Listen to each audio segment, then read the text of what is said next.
spent supposed to be about $1 billion a day to bomb Iran. We bitched about Alligator Alcatraz being built in a week, while the Powerball in the Mega Millions was like at $100+ billion. We cry about the SNAP program. All along, I've been hollering at y'all, informing you, putting real information out here. Not acting a fool. I'm not out here doing trends. And I just can't seem to catch on with nobody. So, you take 24 million people at $20 right now on the table. Do the math. I've already did it. I've done the presentations. I've showed you the charts. I do the research. In one day, 24 million people put $20 up right now. If they were to, then I want you to add up that same $20, that total you get from that 24 million people, add it up 48 times. That's once a week for a whole year. And that's just 24 million people. That's 350 million of us here. So again, we don't need the SNAP program. We don't have to be bitching about Alligator Alcatraz. And granted, that is our tax money, so that's a valid argument that they're blowing a fucking $1 billion a day to bomb another country from our hard-earned tax dollars.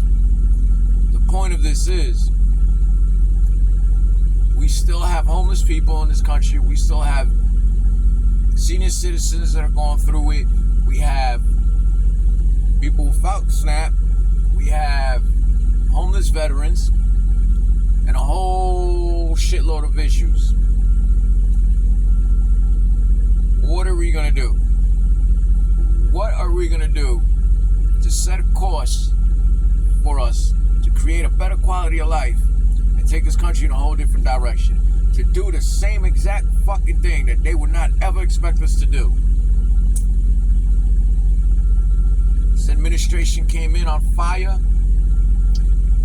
extremely, doing what all other presidents have been doing for the last 40, 50 years, and it started with Nixon.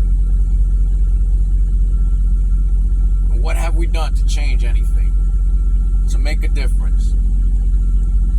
Think about it. First thing this administration did is attack our pockets. So the only solution, I would think, is to create a system that would allow us to fund ourselves and spread the wealth amongst ourselves. Get our fucking pockets right.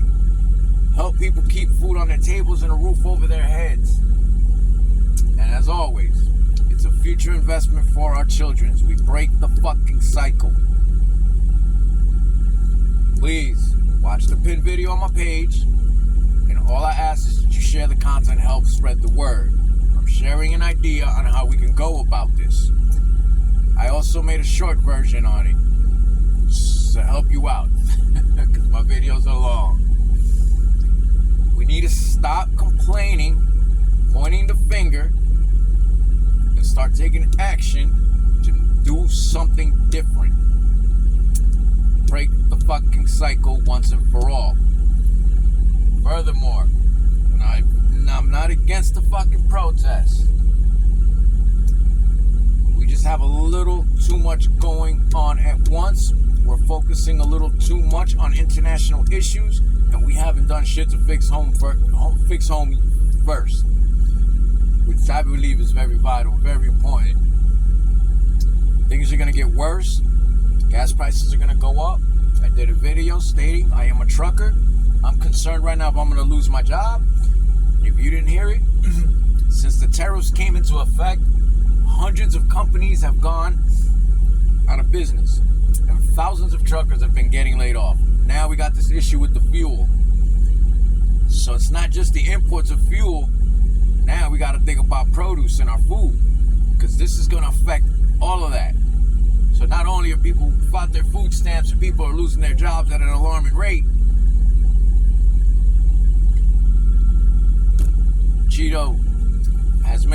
getting worse for us. So we have a lot of challenges ahead of us. What I refer to here is a preventive maintenance. What are we going to do to help keep some sanity within our society, man? Because we're not looking good whatsoever. If you're not taking this, if you're not looking at the bigger picture here and connecting the dots, we're heading into a really bad situation. Worse than COVID, when the shelves were empty. It's going to be worse than that. You don't have to take my words for it. Talk to your friends, do the research. Do the math. Go watch the pinned video on my page. I did the research already. This can work. We can create the system that would allow us to spread the wealth amongst ourselves. We end poverty and homelessness in this country. It ain't gonna happen overnight, but we need to start somewhere. So again, please watch the pinned video on my page and share the content. Thank you.